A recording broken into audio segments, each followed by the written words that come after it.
What's up, y'all?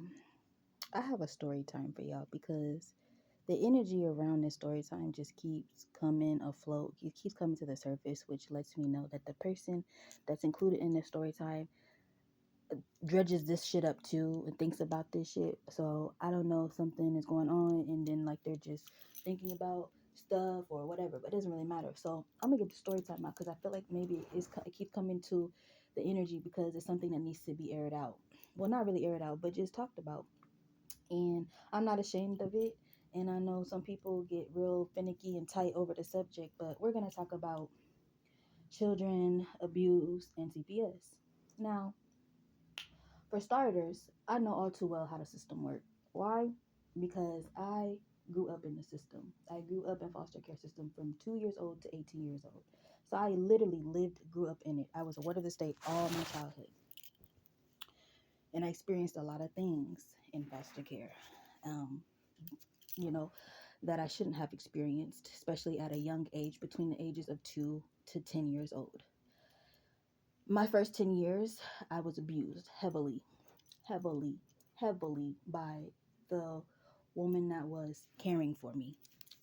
And I know that probably doesn't make a difference to people, but it does to me because, like she was a white woman. Let's start there. And I know that in the times we're in now, a lot of people try to move away from stuff, but this is my story. This is my story time, and I'm gonna tell it how it is. So yes, I was in a system. I was raised by a white woman from the age of 2 to about 10 years old, and she abused me heavily. She abused me. We're talking about beat, not whoopings, beat. And to be honest, that's something that is against the law for foster parents to do. So she had broke the law once she had put her hands on me. You're as a foster parent, you are not allowed to put your hands on a foster child at all, at all. If you feel like you need to put force on a child, you call the cops or you call a social worker or something. That was never done. I was even kidnapped. Kidnap, not the kidnap that y'all think, but for a foster parent, if y'all know, and I know foster parents know this, if you take a child out of the county that they're in or the state that they're in or anything without permission, even if you take them on vacation away, you have to get permission from the state, from the social worker to take them. If you decide that you want to move out of state, you have to notify the government and let them know, like, we're thinking about moving. Can we do this? Can we take the child with us? Da da da da. They have to do that. If they do not do that, that is considered kidnapping. Why? Because foster children are a ward of the state. The state watches those children. Foster parents are like they're temporary caregivers, and they're just kind of like babysitters, for the state, because it's not the state not gonna take care of them in their home, right?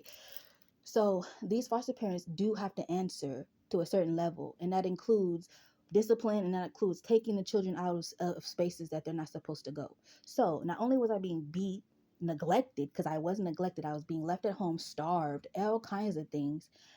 And I was kidnapped at the age of, I was in third grade. We moved to Oregon in third grade, and they finally caught up with all of it when I was in the fifth grade. I remember it all too well. I'm in class. It's fifth grade. I'm in class. I get called to the office, and this for a while I have been getting called to the office because of my work, my schoolwork. They had also found out in third grade that I had an intellectual disability, which now I know is probably autism or something like that, but it doesn't matter now. And they found me in fifth grade, came to my school, took me out of class. I'm thinking, they're like, you're going to the principal's office, so I'm not knowing what's going on. As soon as I get there, I see agents and police and everything. They take me into this room. They're asking me questions about my abuse. I'm like, what is going on? Then the next thing I remember, I don't even remember it when we left. I just remember ending up in, I guess, the police station, I guess. I don't even know where I was at. I just remember going into a room, and there was all these agents and stuff around. And then we were in, y'all know them rooms where they put perps in, and it's like a glass where you can't see on the other side, but they can see you. They told me, they were like, okay, so you're in a room and there's other people on the other side. You can't see them, but they can see you. And they started this interview where they were basically asking me questions about my time living with that lady. I remember the paper that they handed to me. The paper had a person where the front side was the front of the paper was a person, their body, like a naked body. And in the back of the paper was the back of somebody, and they told me to circle all of the areas where she had harmed me at. All I remember is just circling, circling, circling, circling. They took the paper from me, and I don't remember what happened after that, but I do remember going to another home a temporary foster home that they had found. It wasn't too many in Oregon where I had lived, so they ended up finding somewhere. I stayed there for a couple months where they kind of like nursed me back to health. They found that I had bald spots in my head because the way she would pull my hair out, because she didn't know how to take care of my hair. She would pull my hair out, like all the burn spots from the perm that she tried to put in my hair because she didn't know how to take care of my hair. I still to this day have a dent in the middle of my head, where it's like a bald spot where hair does not grow. Um, what else? And so they were just trying to nurse me back to health. They put me in music. I learned how to play the piano. They put me in church. I was going to church with them. So they kind of, helped build me up, and then because it was temporary, I had to leave. And I was still in Oregon when I was in a temporary home. So they were, what they were doing, or they were trying to find me somewhere to take me back to California because I'm from California. So they had to put me back into California. So they're trying to find, adequate, because now they have to really take measures on where they're going to send me, because I am a child abuse survivor and I have so much shit going on with me. And at that time, I don't even know. Like I'm in fifth grade, so I don't really know what's going on. But they're trying to do their job, whatever. So they finally find a home for me, whatever. And you know, things didn't match up, because when you have a traumatized child, especially in the system, things happen. So basically, I spent my whole childhood going in and out of homes, in and out of homes, in and out of homes. I think when I counted, I went through like 14 or 15 foster care homes in my childhood. But anyway, so I went through all that. I'll give another detailed story time later, but today I just want to get to the point of why I came on here. So fast forward all of that, because like I said, there's a long story time, but I just wanted to start with my childhood because it does intertwine with what I really have to say. So fast forward all of that, I get through the system, I do all of that. Okay, so boom, we're gonna fast forward to right now, 2025. We're gonna step back a little bit. So I do have children. I had two children. I had one children in 2011 and another one recently in 21. Both of my children are diagnosed with autism.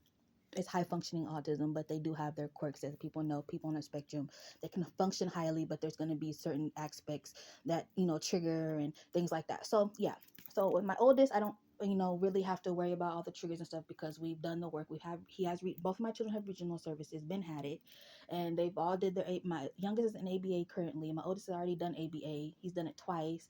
We mental health services, got him therapy, all that. He's good. He's cool. He's a straight A student. He's an honor roll student. Thank you. I always brag about that. I don't care. And so there's that. So my toddler has been recently diagnosed when he was 2. He just made 3 last year in December. He made 3. So he's still new to this. And everybody knows that's ever had a child, 2 is the most hardest age, right? So there's a lot of learning, just learning how to be a parent for the child, learning the child, da da da da.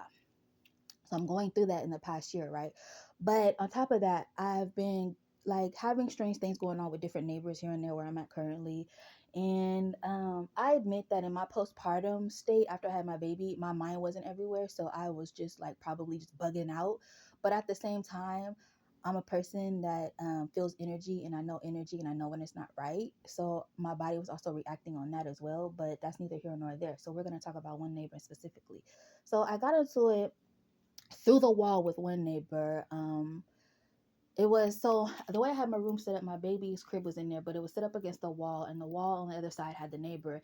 And they claimed that it was the bed that was knocking up against the wall, making noises. But whatever, it is what it is. So I'll admit that I was spazzing out, I was crashing out, and I shouldn't have did what I did, which was um, I wasn't trying to intimidate anyone, but I was just like I just wasn't in the right mind, and I'll admit that I should have did it the whole nother way. It was hella stupid, but so I'm banging on their wall to get them to stop with the knocking and all that because it's knocking. I don't know what the fuck going on. I'm like, why is this every night? It's just knocking, knocking, knocking. So I tried putting music on and things like that, and then it came about, he's playing music too loud, and it's like, oh my gosh, these are frequencies. Like why are you upset? Okay, then I realized that the landlord. He was like, you do realize that the walls and things are thin. I'm like, okay, yeah, that does make sense. Okay, I'll cut it down, whatever. Then it turned into when the first ordeal happened, it turned into hey, this is what's going on. She said it's because the neighbor is a she was like, she said it's the headboard of the bed. And I told the landlord, this is the landlord telling me, he was like, this is the headboard of her bed that's making that noise or whatever. And I was like, oh, okay, that's understandable, but don't you think that she should fix that, because like that's a nuisance to the neighbor next door, right? Nobody wants to hear that, right? And she was like, and he was like, oh yeah, that, that makes sense. So I'll tell her to fix it. And okay, so but the noise keeps still going on. So I'm like, okay. So then that's when I really get amped up, and I'm like, I admit I was banging on the wall trying to get them to understand. So I think the second time that happened, the neighbor ends up coming to my door, and she's really relaying, she's like, oh, that's the headboard, and she's like, there's nothing I can really do. And I was like, well, I already had a conversation with the landlord about it. He said that he told you to fix it, and you still haven't done it. And she's like, well, I don't have to do that. And when she said that, I said, oh, that's the type we're dealing with. And so we were sitting there going back and forth. And she goes, well, I'm not going to argue with you. And I said, okay, great. And I slammed my door in her face. And that was that. Weeks, a month, like months have passed by or whatever. And it's just petty stuff at this point. Just like, I can hear when she's trying to do things to intimidate or rile me up, so that way I'll be able to hit on the wall to crash out. You know how people do stuff once they know that your triggers are, they'll start pressing that button. That's what she was doing low key, pressing that button low key, but doing it in a way that wasn't really like I guess noticeable or whatever, but it was enough for me to be able to crash out, so she could sit there and record it on the other side and say, see. I know exactly what she was doing. And then the whole entire year, because I'm an empath and I can feel feelings, I felt that woman's energy. Did I know where it came from? No, but I knew kind of sort of. I knew the whole time where the energy was coming from. And that's why when you look at my videos, a lot of the videos that I'm talking about with this energy, I'm talking about that neighbor specific and just other people in my life, just not even neighbor. Like, there's so many energies, so many people that whatever. But specifically, if you look at my videos for the past year, I haven't talked about one specific energy, and that was the energy. And I called it up until the day on January, I think 13th or 14th or whatever it was, when she came to my door. So this particular day, I had took my two sons, and I went with the neighbor and their child on a walk. We went to the park or whatever with our babies, whatever, trying to drown out their energy before it's bedtime, whatever. It's something that we had started doing together, whatever. And we're doing that. We come back, and so like I said in the beginning, both of my babies have autism. My little one is still dealing with his. We're working out the kinks. We're learning the triggers. That's what you do with a child with autism. You have to learn them. So yes, there's going to be chaos and trouble and things like that. If you're not a parent of autistic children or autistic yourself, you know how it goes. So we get to back home, and in order to get in, we gotta press. There's a gate. We're in a gated community, and so we get there, and you have to press the keypad, get in, whatever. And my baby likes to press the numbers, but he doesn't know what the numbers is. So when he can't do that, he spazzes out. That's a trigger for him. Like, it's hard to explain right now, but that's a trigger for him.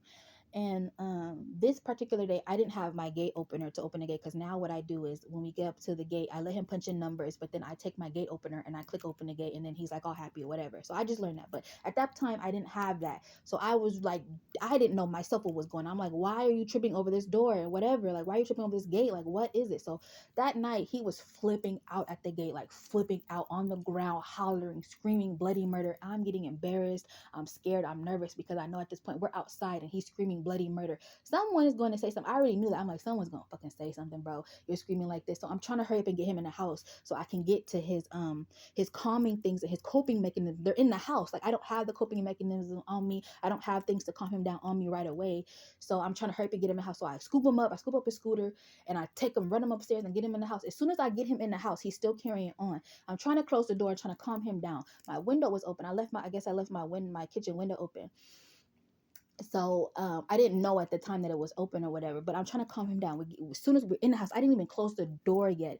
And he has this thing where he'll, like, if anybody knows, they like to throw things and fall down on the ground and self-harm and he's doing that. And he ended up knocking down a chair onto the floor, which was like a really loud, chaotic noise. I understand.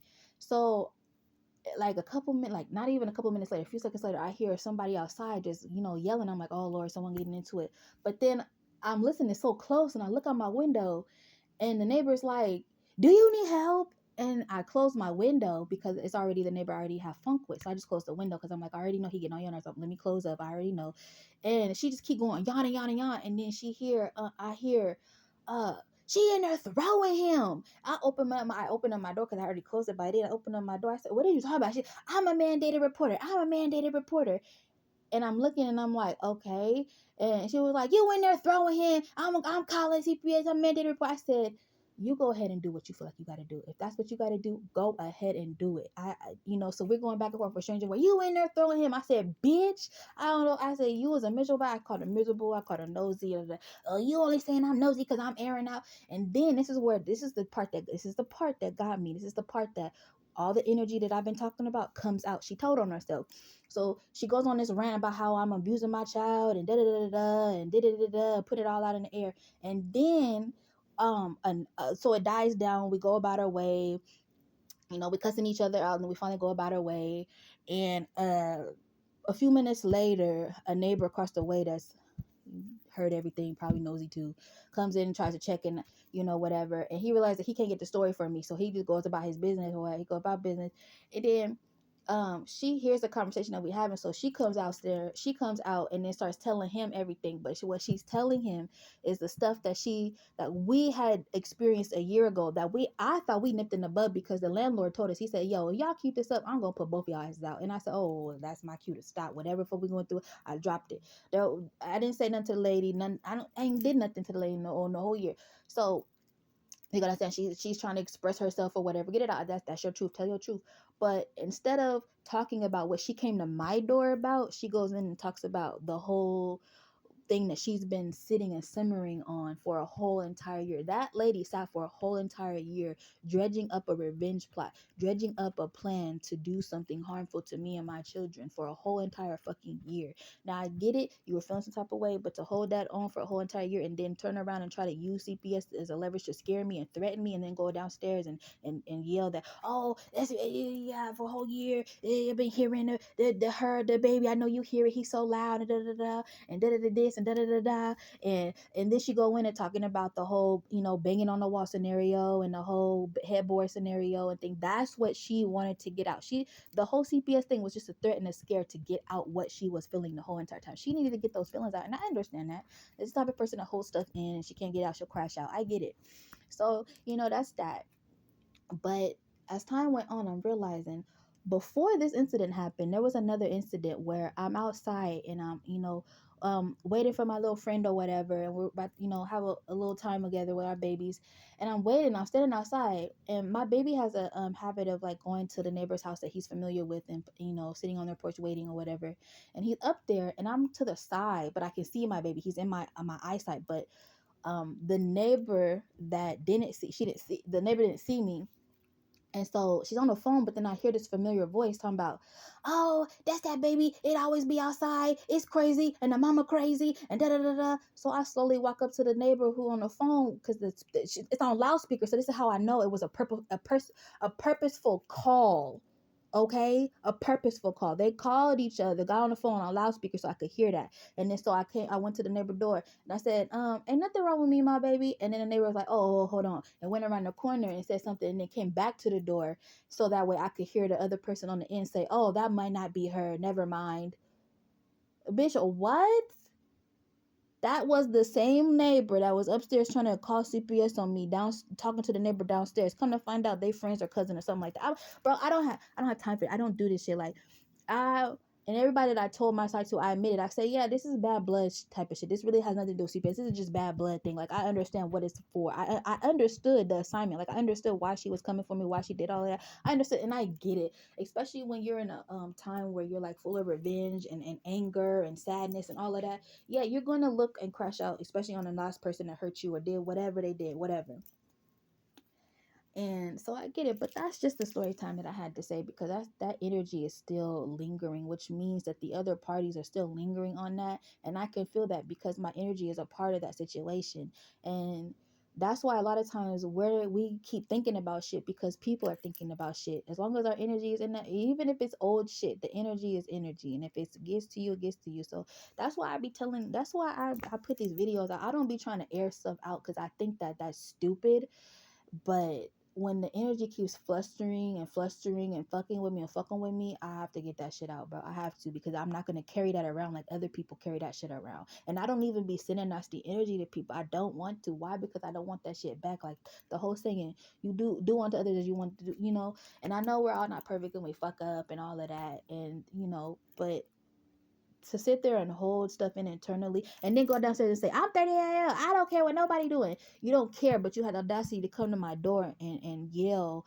mandated reporter and yell CPS and then go downstairs and say, this is women empowerment. We need, how dare you come to my door, threaten me with CPS and my children with CPS, and then go downstairs and talk about some woman empowerment shit. That right there is why I'm not a girl's girl. That right there is why I do not believe in woman empowerment. That right there is why I do not have female friends. That right there is why I have no friends at all. It's not because I can't make friends. It's because I do not trust people, bro. And I have been through so much shit with people, best friends, and family members that it's been proven that you cannot trust people, bro. You cannot be friendly with people. You can't even be acquaintance with people, bro. But again, I take full ownership on the part that I did, because when you look back at it, it's hella fucking petty. Like, why are you banging on the wall? Like, why are you doing that? But at the same time, when it came to a point where the mediator was like, bro, y'all need to stop this. Okay, stop. But there was sly ass petty shit on her end. And it does look, so if I had went out and said, oh, she doing this and doing that, it would have been, that's why I told her, I said, there's intimidation going on here. And it's to get a rise, to make me act out and look crazy, so people go see, because they've been talking shit. See, yeah, she is crazy. Look at her crashing out. Look. See. I got it all on record. Like, child. First of all, we live in a land of exposure and crash out. I'm not scared of none of that. Second of all, I'm not doing nothing to my children that will harm them and hurt them. First, and then third of all, this is all a thing because I'm a single mother. First of all, I'm a single mother. So it's already bullshit that go on against single mothers. People already have a bad light and a bad thought about single mothers. So it's so easy for people to sit there and call CPS on single mothers. It's so easy for people to sit there and talk about single mothers. We're scrutinized. We're heavily looked at. We could do just one wrong thing. And people see me and they think that, oh, she don't got this, she don't got that. So them kids don't got this. I've even had the school district in the past year send me an expulsion letter talking about they finna expel my son because he wasn't up to date on his immunizations. I emailed that motherfucking school district and school nurse and everybody else a good motherfucking long ass email with proof that my children do go to the doctor. I had to go and pull out his immunization records. I had to go out and pull out all the doctor visits. People got me fucked up and they don't know what the fuck going on. My firstborn, was born 3 months early. So you better believe that I have kept up with his motherfucking health care. He's 13. For 13 motherfucking years, I've kept up with his developmental wise, intelligent wise, and all of that, and physically wise. Ain't nobody ever gonna motherfucking come for me for my motherfucking children, and you don't motherfucking know me because you're looking at how the fuck I raise my kids or how I look. Yeah, I don't have a car. Yeah, I don't have this. I don't have that, because I live my life in the way that I need to. I don't go out and try to get stuff that I don't have to try to look lavish or try to look like the rest of them. I live my life according to what I have and what I need and whatever the fuck. My children are well taken care of. Do they walk around in Jordans and Gucci and all that? No, because that's not important to me. It's not important to me. What the fuck is that teaching my children? What morals and values is that teaching my children? So no, my children don't walk around in the finest things, because why? I like to have money for them for when they need it, for emergencies, or when they need to go to doctor, when they need to have medicine. My second born has autism. He also has sickle cell. Severe type of sickle cell. I am taking care of my children. The fact that people keep coming for me as if they know my fucking life because they dealt with someone else that seems similar, bitch, you're causing chaos for yourself because you're coming for the wrong one. And I'm so sick of that shit. I don't get in nobody's business. I don't talk about nobody's business. I don't assume about nothing about nobody. Why? Because people are allowed to do whatever the fuck they want to do in their own motherfucking life, regardless of how you fucking feel society say that you should do shit. I am fucking tired of you fucking human beings, bro. Y'all are fucking weirdos, bro. To be worried about somebody else's shit. And it's so funny that y'all don't be worried about the ones that y'all know doing wrong. Y'all don't talk to them motherfuckers, but y'all talk to a motherfucker that y'all see is different. They got their nose and their head down, minding their own fucking business, and they seem like they weird because they're not doing what she doing and he doing. Y'all be worried about them motherfuckers, and them be the motherfuckers that be sitting there minding their fucking business, and then y'all wonder why them same quiet motherfuckers come out and do shit in the public, because y'all fucking with them in the small ass ways. This is why I just made a video about the small things and the big things. Pay attention to the small things because they're getting ready to turn into fucking big things. I have been through so much fucking shit in my life that I can call out a motherfucker's dead ass in their motherfucking tracks when they step to my motherfucking face. People gonna stop fucking playing with me, bro, because I don't play with people at all. I don't take threats lightly. I don't take threats kindly or none of that shit. I don't make threats to people. I was taught you don't make a threat. You make a fucking promise so you can keep your fucking word. So if you're gonna do something, fucking do it. You don't make threats. Because what that does is that leaves a window open for that person that you threatened to come to you and do something. But I don't move like that, because why? What you do unto others will do unto you. What you put out into the universe will come back on you. That is dead ass. I don't care if you're religious or not. That is just that is the code of life. That is how that shit go, bro. So that's why I sit in my own world. And if people want to make fun of me or talk about what I don't have or what I look like or what they think my children don't have, bitch, you a motherfucking lie. And if you want to know, why don't the fuck you come and sit down with me, ask me questions, or actually go to places with me? This is why I sit by myself. This is why I'm antisocial. People feel like I am, because I don't trust human beings and I don't like human beings, because even when you do open up and give your peace and yourself to people, they will use that shit against you, bro. Especially if they're already talking about you. So this is why I just had to say it, because this energy is lingering, because I feel like people be wanting low-key to also know my life, because a lot of these motherfuckers is talking about me doing shit, and then they're being, I'm not even trying to prove nothing. It just comes out that a lot of stuff that people put against me and say about me, it turns out that niggas just be assuming and don't know shit and just be miserable just talking shit, because they live in the worldly world things. They live by the flesh, because they live by society fake ass norms, because they're in the soup and Kool-Aid that's really full of fucking chemicals and negativity, and they want you to conform to that. And when you don't conform to what society tell you to be, those people that do, those what I just learned the term, captain of the bush or something like that, them captain of the bush type of people, they will try to bring you in and tell you what you need to be doing. If you're not doing it, they'll call you crazy. They'll call you all types of things and make you feel like you the outcast, because you don't want to do what society telling you to do, because you know what's good for you and what's not good for you. This is why I don't sit with society. I sit on the outside side, and I'm fine with that. I'm fucking fine with that. I'm also a person that's fine with being by herself, because I know how. Because first of all, in my childhood, that's literally how I was. In my childhood, I was always by myself in the house, always by myself, always by myself. For a large part of my childhood, I was the only child. I didn't get birthdays. I didn't have friends over. I didn't even know my fucking birthday until I was fucking 12 years old. I didn't even know my full ass name until I was 10 years old. That lady kept so much shit from me, bro, that to this day, I'm fucking 33 years old. To this day, I'm still finding shit out about me, bro. So the next time someone come for me, bitch, come for yourself and check yourself first. Stop trying to come for people. Stop trying to expose people. Stop trying to assume shit about people, because you don't know shit. You don't know shit. And if you don't know shit, you look dumb trying to say shit. This is why I don't talk about people, because I don't know people and I don't want to know their business. I don't want to get to know their business. I don't even like when people come to me and start telling me about somebody else's business. I fucking hate that shit. When I meet someone and they get ready to tell me about somebody else's business, I cut that shit off, because I don't want to hear that shit. Because if you're willing to talk about somebody else's business to me, you're going to talk about my business to someone else. That's a fucking fact. That's why I don't have friends, because it makes it easy for me not to get on the phone and sit there and talk about people. When you have friends, it's easy to get on the phone and start talking about people, bro. It's so easy. And I'll be hearing people. I don't hear the conversation, but I just hear the energy and the tone of people. If people get on the phone just to yam their mouth because they don't got nothing else to do, I don't do that. I'll sit on I'll fucking watch Barney before I sit and talk about folks. That doesn't do anything for me but cause me chaos. Talking about folks. That's why people be getting expired. That's why people be getting beat up. That's why people because you nosy, you be meddling and shit that don't got nothing to do with you. A wise elder once said, the best way to live the longest is to mind your fucking business. And that's not a threat to anybody. That's just fucking common sense. You mind your business and you can keep abundance and shit in your life and prosperity and good things in your life. But the moment you step out and start minding stuff that has nothing to do with you, that's when problems come. That's why I say people, 9 times out of 10, people cause their own chaos, bro. Their own chaos. And they got the nerve to say this other people. No. 9 times out of 10, a human causes their own chaos, period. And that's all I gotta say about that. I'll talk to y'all later.